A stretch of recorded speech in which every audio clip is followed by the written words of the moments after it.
Hello மக்களே, April 25 சாயங்காலம் promo review தான் பார்க்க போகிறோம். உங்களுக்கு என்னோட ரிவ்யூ பிடிச்சிருந்தா சீரியலுக்கு டிவியை மறக்காமல் சப்ஸ்கிரைப் பண்ணிக்கோங்க. இதில் கிருஷ்ண பிரசாத் இறந்துட்டாங்க அப்படின்னு சொல்லிட்டு அவங்க ஃபோட்டோவெல்லாம் போட்டு அதுக்கு மாலையெல்லாம் போட்டு அதுக்கு அடுத்து வந்துட்டு மீராக்கு செய்ய வேண்டிய சடங்கு எல்லாம் பண்ணிகிட்டு இருக்காங்க. அதாவது அவங்கள வலையில் உடைக்கிறது, அந்த மாதிரி மல்லிகைப்பூ வச்சு அதை எடுக்கிறது, அப்புறம் வந்துட்டு ஒயிட் சாரி கட்டுறது, இந்த மாதிரி சடங்கெல்லாம் வந்து அந்த முன்னாடி ஒரு வாட்டி சாரதாக்கு பண்ணியிருப்பாங்க. அந்த மஞ்சள் எல்லாம் பூசி குங்குமம்லாம் வச்சு அதை அவங்க மூஞ்சிலேருந்து அழிக்கிற மாதிரி அந்த மாதிரிலாம் பண்ணிகிட்டு இருக்கிறாங்க. இதெல்லாம் வந்து மாடியிலேருந்து சரச்சந்திரா பார்த்துட்ருக்காங்க. ஒரு 4-5 லேடிஸ் வந்து இந்த மாதிரி மீராக்கு பண்ணிகிட்டு இருக்காங்க. இதை மாடியிலேருந்து சரச்சந்திரா பார்த்துட்டு இருக்கிறாரு. அவருக்கு வந்து ரொம்ப குற்ற உணர்ச்சியாக இருக்குது. தன்னோட தங்கச்சியோட இந்த நிலைமைக்கு தான் காரணம் அப்படிங்கிறத வந்து நினச்சி அவர் வந்து ஃபீல் பண்ணுறாரு, அழுகிறாரு. அதுக்கடுத்து அப்ரூவா கிட்ட போயிட்டு நான் உண்மையை சொல்லிடுறேன், என்னால் இப்படி மீராவை பார்க்க முடியலை அப்படிங்கிற மாதிரி அவர் சொல்லிகிட்டு இருக்காரு. அதுக்கடுத்து அப்ரூவாவும் அவங்கள வந்து இங்கே பாருங்கள், முடிஞ்சு போனதை எதுவும் நம்மளால் இனிமேல் மாற்ற முடியாது. ஆனால் நீங்கள் இப்போ இந்த உண்மையை சொன்னீங்கன்னா நிரந்தரமாக நீங்களும் உங்கள் தங்கச்சிக்கு வந்து தூரம் ஆயிடுவீங்க. நம்ம இப்போதைக்கு எதுவும் சொல்ல வேண்டாம், நீங்கள் ஆவேசப்படாதீங்க அப்படின்னு சொல்லிட்டு இது பண்ணிட்டு இருக்காங்க. இங்கே பார்த்தா பிந்து அழுகுறாங்க, இந்து அழுகுறாங்க, அழுதுகிட்டே இருக்கிறாங்க. இவங்களுக்கு அந்த சடங்கெல்லாம் பண்ணிகிட்டே இருக்கிறாங்க. அந்த 4-5 லேடிஸ் வந்து பண்ணிகிட்டு இருக்காங்க. கேபியோட அம்மா ஒரு பக்கம் அழுதுட்டு இருக்காங்க. அதுக்கு அடுத்துட்டு இங்கே பார்த்தா ஹாஸ்பிட்டலில் வந்து அவருக்கு வந்து இன்னும் கண் முழிக்கலை கேபி. அவர் வந்துட்டு இன்னும் ஐசியூவில் தான் இருக்கிறாரு. இன்னும் வந்து ஆப்ரேஷன்லாம் முடிஞ்சு போச்சு, ஆனால் இன்னும் கண் முழிக்கலை. இவங்க 2 பேரும் வெளியே வெயிட் பண்ணிகிட்டு இருக்கிறாங்க. பூமியும் வந்து சாரதாவும் வெளியே வெயிட் பண்ணிகிட்டு இருக்கிறாங்க. அவங்க வந்துட்டு பூமி சொல்கிறாங்க, இவ்வளோ நேரம் ஆயிடுச்சுல அத்தை, நீங்கள் எதுவுமே சாப்பிடல காலில் இருந்து, இப்போ தான் மாமாவுக்கு எல்லாம் நல்லபடி ஆயிடுச்சுல, அவங்க இன்னும் கண் மட்டும் தானே முழிக்கணும், நான் போய் உங்களுக்கு ஏதாச்சும் சாப்பிட வாங்கிட்டு வரேன், நீங்கள் எவ்வளோ நேரம் இப்படி சாப்பிடாம இருப்பீங்க அப்படின்னு சொல்லிட்டு இருக்கிறாங்க. உடனே சாரதா சொல்கிறாங்க, அதெல்லாம் வேண்டாம் பூமி, இப்போ எதுக்கு சாப்பிடணும், எனக்கு பசிக்கவே இல்லை அப்படின்னு சொல்லிட்டு இருக்காங்க. அத்தை நீங்கள் என்ன, மாமா நல்லபடியாக மாறிட்டாங்க, நல்லபடியாக ஆகிட்டாங்க, இப்போ உயிரோடு இருக்காங்கன்னு தெரிஞ்சு போச்சு, இன்னும் இதுக்கடுத்து நீங்கள் ஏன் சாப்பிடாம இருக்கணும், எப்படி உங்களுக்கு பசிக்க தான் செய்யும், இங்கே அலைஞ்சு அங்கே அலைஞ்சு நான் போய் உங்களுக்கு ஏதாச்சும் வாங்கிட்டு வரேன் அப்படின்னு சொல்லிட்டு இவங்க வந்து வாங்குறதுக்காண்டி ஹாஸ்பிட்டலில் விட்டு வெளியே கேன்டீனுக்கு வராங்க. நாங்கள் போய் உங்களுக்கு சாப்பிட தான் வாங்கிட்டு வரேன்னு பார்த்தா ககனோட கார் வெளியே நிற்கிது. ககன் வந்து காரை விட்டு இறங்குறாரு. அப்படியே பூமி வந்து பார்த்து ஷாக் ஆகிடுறாங்க. ஐயோ, ககன் மாமா எங்கே இந்த ஹாஸ்பிட்டலுக்கு, ஒருவேளை அத்தை கால் பண்ணி சொல்லிட்டாங்களா மாமா உயிரோடு இருக்கிறாங்க, மாமா இருக்கிறாங்கன்னு சொல்லிட்டு, எப்படி வந்தார் அப்படின்னு சொல்லிட்டு யோசிச்சுட்டே இருக்கிறாங்க. முதல்ல நம்ம போய் அத்தையை போய் உஷார் பண்ணணும் அப்படின்னு சொல்லிட்டு உள்ளே ஓட போகிறாங்க. அதுக்கடுத்து பார்த்தா ககன் வந்து பூமியை பார்த்துடுறாங்க. பார்த்த பின்ன பார்த்தா பூமி அப்படின்னு சொல்லி இங்கே வா அப்படின்னு கூப்பிடுறாங்க. உடனே இவரை வந்துடுறாரு. ககனே வந்துட்டு, என்ன இனி எதுக்கு இங்கே இருக்கிற அப்படின்னு கேட்குறாங்க. உடனே இவங்க வந்துட்டு, என்ன மாமா என்னை இவ்வளோ அன்பாக கூப்பிடுறீங்க அப்படின்னா, நான் உன்னை சீரியஸாக பேசிக்கிட்டு இருக்கேன், இது என்ன நான் உனக்கு என்ன காதலாக கூப்பிட்ற மாதிரி இருக்கா அப்படின்னு சொல்லிட்டு பேசிகிட்டு இருக்காரு. உனக்கு என்ன, நீ எதுக்கு ஹாஸ்பிட்டல் வந்திருக்க, நீ எதுக்கு இந்த ஹாஸ்பிட்டலில் இருக்கிற அப்படிங்கிற மாதிரி கேட்டுட்டு இருக்காரு ககன். அதுக்கு பூமி சொல்கிறாங்க, இல்லை எனக்கு தலைவலிக்குது, ஒரு மாதிரி வாமிட்டிங் சென்சேஷனாக இருக்குது, அதுக்காண்டி வந்தேன் அப்படி இப்படின்னு சொல்லிட்டு இவங்க அது இதுன்னு சொல்லி உருட்டி விட்டுட்டு இருக்காங்க. நீ வந்து நீ ரொம்ப சந்தோஷமாக இருக்க, ஃபிட்டாக இருக்க, உனக்கு உடம்பு சரியில்லையா, இது நம்புற மாதிரியே இல்லையே, போய் சொல்கிற, நீ ஏதோ ஒன்று மறைக்கிற, என்னதை மறைக்கிற, உண்மையை சொல்லு அப்படின்னு சொல்கிறாங்க.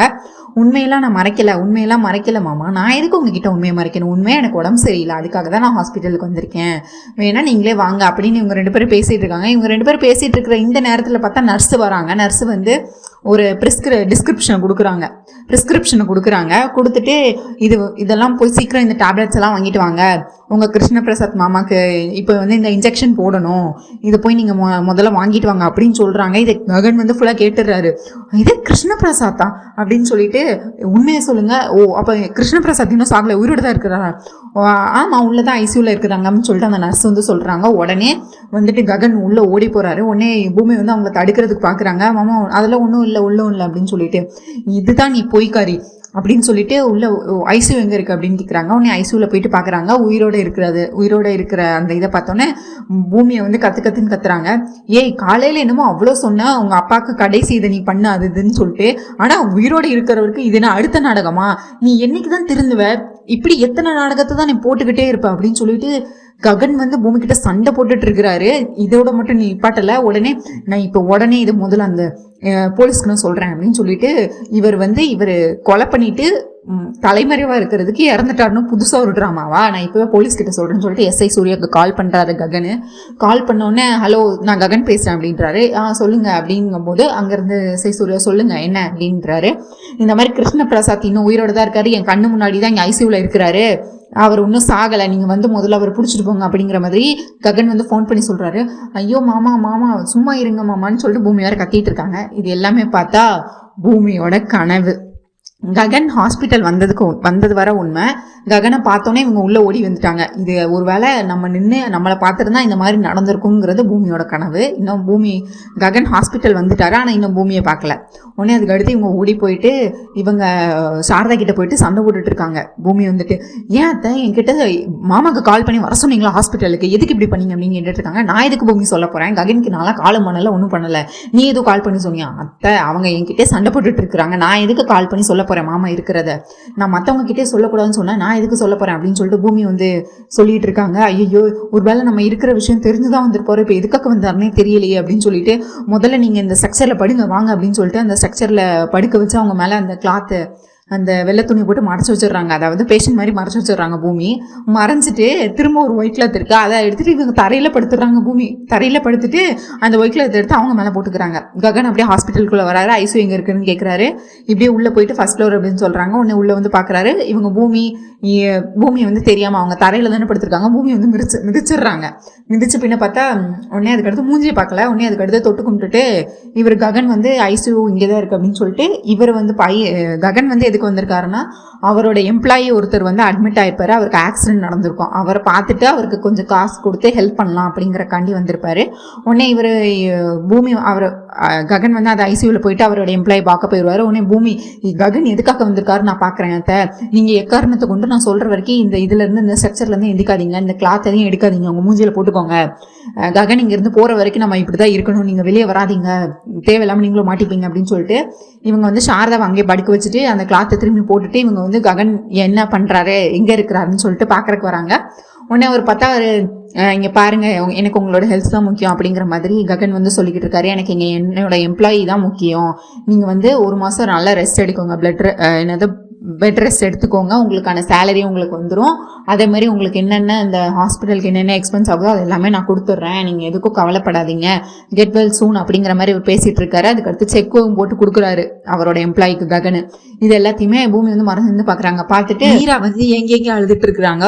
கிருஷ்ணபிரசாத் ஃபோட்டோ வச்சுட்டு எனக்கே இப்படி ஆகணும், இந்த வயசுல என்னை விட்டுட்டு போயிட்டாங்களே அப்படின்னு சொல்லிட்டு அவங்க ஒரு பக்கம் உட்காந்து அழுதுகிட்டே இருக்கிறாங்க. சரச்சந்திரா வந்து மீரா அழுகிறத பார்க்கவே முடியல. அதுக்கடுத்து மீரா வந்து, அண்ணா எனக்கு என்ன இப்படி ஆயிடுச்சு, நீங்க எனக்கு என் வாழ்க்கையை நல்லபடியா காப்பாத்தி தரீங்கன்னு சொன்னீங்களே அப்படின்னு சொல்லிட்டு சரச்சந்திரா அப்போ அழுதுகிட்டு இருக்கிறாங்க மீரா. உடனே சரச்சந்திரா சொல்றாரு, உண்மையை வளர்ற மாதிரி வராரு. அதாவது மீரா அவர் ஒன்னும் கடவுள் ஒன்றும் அந்த கிருஷ்ணபிரசாத்தை கொல்லல அப்படின்னு சொல்லிட்டு அவர் வந்து உடனே அதுக்கடுத்து அப்புறம் வந்து அவங்களை ஆஃப் பண்ண வராங்க. எங்க இவர் அதுக்கடுத்து தானா கிருஷ்ணபிரசாதை சுட்டு கொண்டோங்கிற உண்மையை சொல்லிடுவாரோங்கிற பயத்துல வந்துட்டு மீரா கிட்ட போய் சொல்லிடுவாரோ அப்படிங்கிற பயத்துல வந்து அப்புறம் வந்து இடையில பேசுறாங்க. இங்க பாரு மீரா, இது வரைக்கும் உன்னை யார் பாத்துக்கிட்டா, கேபி உன் கூட இருந்தாலும் உன்னை வந்து சரச்சந்திரா அண்ணனும் நானும் தானே பார்த்துக்கிட்டோம், இதுக்கு அடுத்தும் உன்னையும் உன் பிள்ளைங்களையும் பார்க்க வேண்டியது எங்களோட கடமை, பத்திரமா.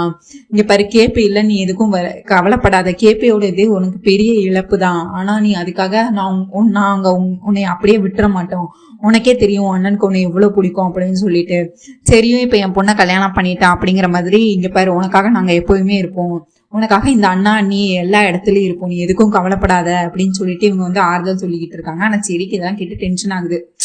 இவங்க வந்து அடுத்து நல்லவங்களாட்டம் மீராட்டை வந்து நடிச்சு கூட்டிக்கிட்டு இருக்காங்க. அபூர்வா வந்துட்டு இங்க வந்து பார்த்தா காலேஜில் வந்து இவங்க பிந்து வந்து அழுதுகிட்டே இருக்கிறாங்க, சாப்பிடல கொள்ளல. அவங்க காலேஜ் வந்திருக்காங்க. உடனே இவங்களுக்கு பூரணிக்கு வந்து இவங்களை பார்த்தோன்னா ரொம்ப கவலையா இருக்கு.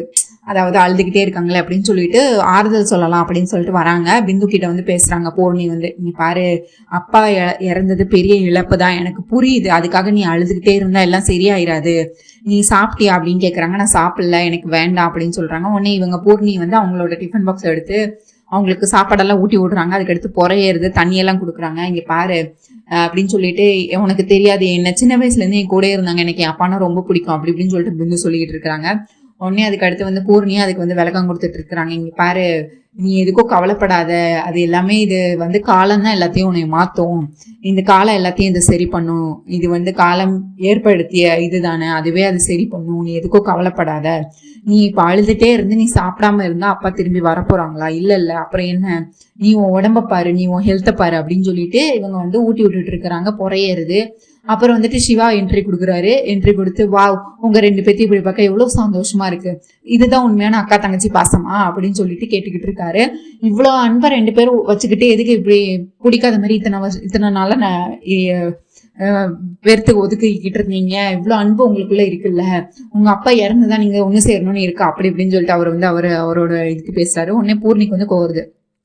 பாரு, எனக்கு இப்பயும் அவளை பிடிக்காதுதான் பிந்துவா, ஏதோ அவ சோகமா இருக்கா, அழுதுட்டு இருக்கா, இல்லைன்னா வந்து பேசினேன் அப்படின்னு சொல்லிட்டுறாங்க. அதுக்கடுத்து பிந்துவும், இங்க என்னது இவ எனக்கு அக்காவா, இவெல்லாம் ஒன்னே அக்காலாம் கிடையாது, இவ எனக்கு எதிரி தான், இவளை நான் என்னைக்கும் நான் என்னோட சொந்தமா நான் பார்க்கவும் மாட்டேன், வைக்கவும் மாட்டேன், எனக்கு இவளை பிடிக்காதுதான் அப்படின்னு சொல்லி அதுக்கடுத்து 2 பேரும் மாறி மாறி சண்டையை போட்டுட்டு அதுக்கடுத்து அப்ப நீ சாப்பாடெல்லாம் ஊட்டி விட்டுட்டு இருந்தான்னு சிவா கேட்கிறாரு. அவ ஏதோ அழுதுகிட்டு இருக்காளேன்னு சாப்பாடை ஊட்டி விட்டா, நீ என்ன இது பண்ணிக்கிட்டு இருக்கா அப்படின்னு சொல்லிட்டு 2 பேரும் திரும்ப சண்டை போட ஆரம்பிச்சிடுறாங்க. சிவா வந்து விடுங்க விடுங்க விடுங்கன்னு சொல்றாரு. பிந்து வந்து பூர்ணியா வந்து தோசைக்கல் மூஞ்சி அப்படி இப்படின்னு பேசுறாங்க. இவங்க ஓ மூஞ்சி எப்படி இருக்கான் அப்படி இப்படின்னு சொல்லிட்டு 2 பேரும் மாறி மாறி அடிச்சுக்க மட்டும்தான் செய்யல. 2 பேரும் சண்டை போட்டுட்டு இருக்கிறாங்க. பூர்ணி இவங்க கிட்ட சண்டை போடுறாங்க, பிந்துவும் பூர்ணி கிட்ட சண்டை போடுறாங்க. இப்படி சண்டை போட்டே இருக்காங்க. அதுக்கடுத்து சிவா வந்து அதுக்கடுத்து இவங்க நான் என் வேலையை பட்டு போறேன்னு சொல்லிட்டு பூர்ணி ஒரு பக்கம் போயிடுறாங்க, பிந்து ஒரு பக்கம் போயிடுறாங்க. சிவா ஐயோ இவங்க நல்லா போயிட்டு இருந்ததை நான் தான் கெடுத்து விட்டேனா அப்படின்னு நினைச்சுக்கிட்டு இருக்கிறாங்க.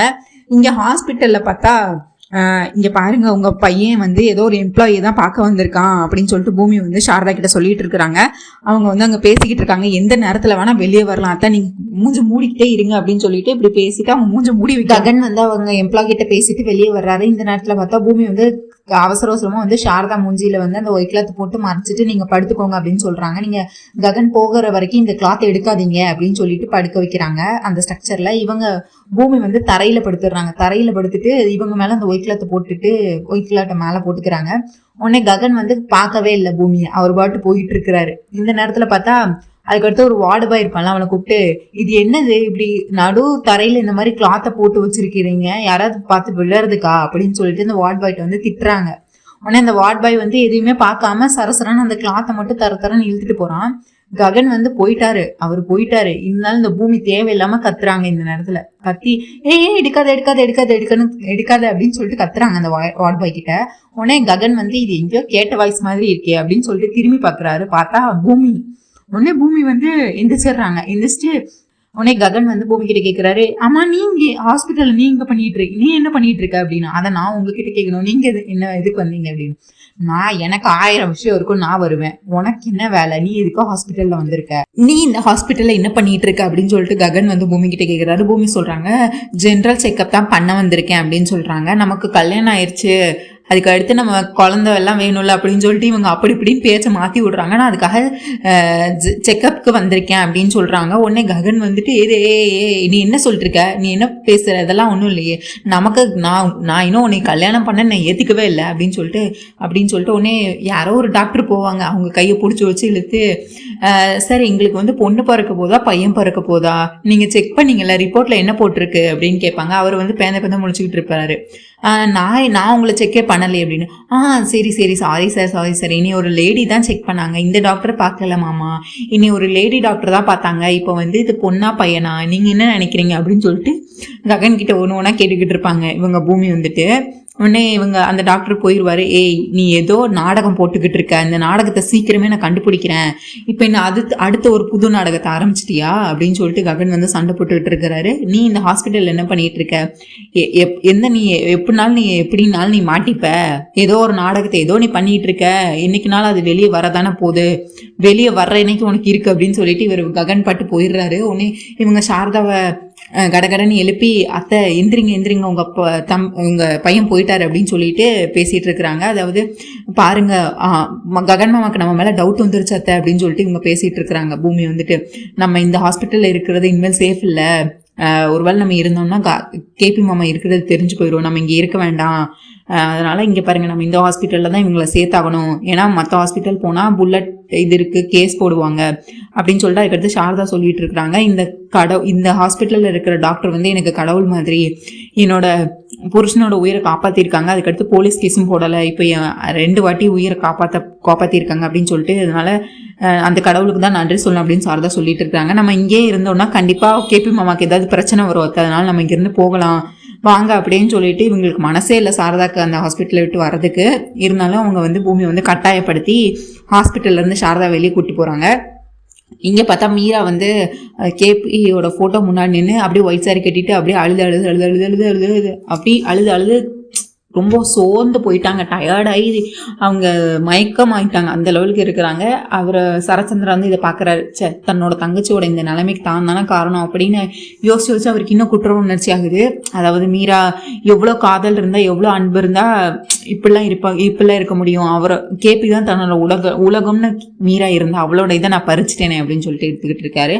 அப்படியே இந்த ரூம்ல பார்த்தா சரி அவர் வந்து அவங்க அப்பா போட்டிருக்க சட்டையை எடுத்து சட்டைக்கிட்ட பேசிக்கிட்டு இருக்காரு, சட்டையை எடுத்து போட்டுக்கிறாரு. அதாவது எனக்கு இருக்கிறது நீங்கள் தானேப்பா, எனக்கு இருக்கிற ஒரே ஒரு பெஸ்ட் ஃப்ரெண்ட் நீங்கள் தானேப்பா, நான் என்ன நல்லது நடந்தாலும் உங்ககிட்ட தானே முதல்ல சொல்லுவேன், நீங்கள் தானேப்பா என்னோட ஹீரோ, எனக்காக நீங்கள் எவ்வளோலாம் பண்ணியிருக்கீங்க அப்படின்னு சொல்லிட்டு இது வரைக்கும் கேபி அவருக்காக பண்ணதெல்லாம் நினச்சி பார்க்குறாங்க. அதாவது முதல்ல பூமி வந்து ககன காதலிக்கிறான்னு சொல்லும் போது அந்த உண்மையை வந்து கேபி கிட்ட சொல்லும் போது, அதுக்கடுத்து இவங்க இந்துவோட கல்யாணத்துல நடந்தது, அதுக்கடுத்து அவர் செரிக்காக அவர் நிறைய வாட்டி நின்னது, அதெல்லாம் வந்து சரி நினைச்சு பார்த்துட்டு அவர் அந்த சட்டைக்கிட்டே பேசிக்கிட்டு இருக்கிறாரு. அந்த சட்டையை வந்து அவர் கேபியா கருதி அவர் அந்த மாதிரி சரி வந்து இந்த மாதிரி அப்பா நீங்க ஏன்ப்பா என்னை விட்டுட்டு போனீங்க, என்னை ஏன் தனியா விட்டுட்டு போனீங்க, இனிமேல் நான் யார்கிட்டப்பா எல்லாத்தையும் ஷேர் பண்ணுவேன், யார்கிட்டப்பா நான் பேசுவேன் அப்படின்னு சொல்லி அழுதுட்டு இருக்கிறாங்க. இது எல்லாமே வந்து சரச்சந்திரா பாக்குறாரு. சரச்சந்திரா வந்து அவரோட பெட்ரூம்குள்ளே போறாரு, போய் நினைச்சு அழுதுகிட்டு இருக்கிறாரு. அதாவது மீராவோட இந்த நிலைமைக்கு தான் காரணம் அப்படின்னு சொல்லிட்டு இந்த நேரத்துல அழுதுகிட்டே இருக்கிறாங்க. அதுக்கடுத்து அப்புறா உள்ள வராங்க. இவங்க அழுகிறத பார்த்து என்னாச்சு மாமா, எதுக்கு அழுகிறீங்க, என்னாச்சு அப்படிங்க. இங்க பாரு, என்னோட தங்கச்சி கேபி தான் உலகம்னு இருந்தா, அவளோட உலகத்தையும் நான் அழிச்சிட்டேன், நான் மட்டும் சந்தோஷமா இருக்க போறேன்னா, நான் மட்டும் நிம்மதியா இருக்க போறேன்னா. அப்புறம் செடியை பார்த்தா அவன் அப்பாவோட சட்டையை போட்டுட்டு அவங்க அப்பா கிட்ட பேசுற மாதிரி அவன் பேசிக்கிட்டு இருக்கான், என்னோட பெஸ்ட் ஃப்ரெண்டு நீங்க தான் பேசிக்கிட்டு இருக்கான் அவன், இப்படி 2 பேர்த்தையும் நான் இப்படி அவங்க 2 பேர் உலகத்தையும் நான் அழிச்சிட்டேனே, எனக்கு ரொம்ப ரொம்ப வருத்தமா இருக்கு அப்படின்னு சொல்லிட்டு இவர் வந்து ஏங்கி அழுகிறாரு. உடனே அப்புறவா சொல்றாங்க, நீங்க என் உயிரை காப்பாற்ற போய் தான் நீங்க வந்து இந்த மாதிரி ஒரு முடிவு எடுத்தீங்க, அப்போ ஒருவேளை அவன் என்ன கொண்டு இருந்தா அவன் அடுத்து மீராவையும் கொண்டு இருப்பான் அந்த கேபி, அதுக்கடுத்து சாரதா குடும்பத்தை இந்த வீட்டுல வச்சு வாழ்ந்திருப்பான், அது உங்களுக்கு பரவாயில்லையா மாமா அப்படிங்கிற மாதிரி திரும்பி ஏற்றி விட்டுட்டு இருக்கிறாங்க. இப்போ வந்து இதுக்கு அடுத்து என்ன நடக்க போகுதுங்கிறத நம்ம பார்ட் 2 வீடியோல பார்க்கலாம். அண்ட் நீங்க என்ன நினைக்கிறீங்க, ககன் வந்து இப்போ கேபி இருக்கிற அந்த ஹாஸ்பிட்டல்ல வந்து கண்டுபிடிச்சிருவாரா, இல்ல வந்துட்டு இவர் மீரா கிட்ட போயிட்டு இந்த மாதிரி உண்மையை சொல்லிடுவாரா, இந்த மாதிரி நான் தான் துப்பாக்கியால கண்ணால ஷூட் பண்ணேன் அப்படிங்கிறத நீங்க வந்து கமெண்ட்ஸ்ல மறக்காம சொல்லுங்க. அண்ட் நீங்க தான் இப்பதான் என்னோட வீடியோ ஃபர்ஸ்ட் பாக்குறீங்க அப்படின்னா சப்ஸ்கிரைப் பண்ண மறக்காதீங்க. உங்களுக்கு என்னோட ரிவ்யூ பிடிச்சிருந்தா உங்க தாட்ஸ் என்னன்னு கமெண்ட்ஸ்ல சொல்லுங்க. அப்படியே லைக் பண்ணுங்க, ஷேர் பண்ணுங்க, ஹை பட்டனை மறக்காம தட்டி விடுங்க. தேங்க்யூ மக்களே.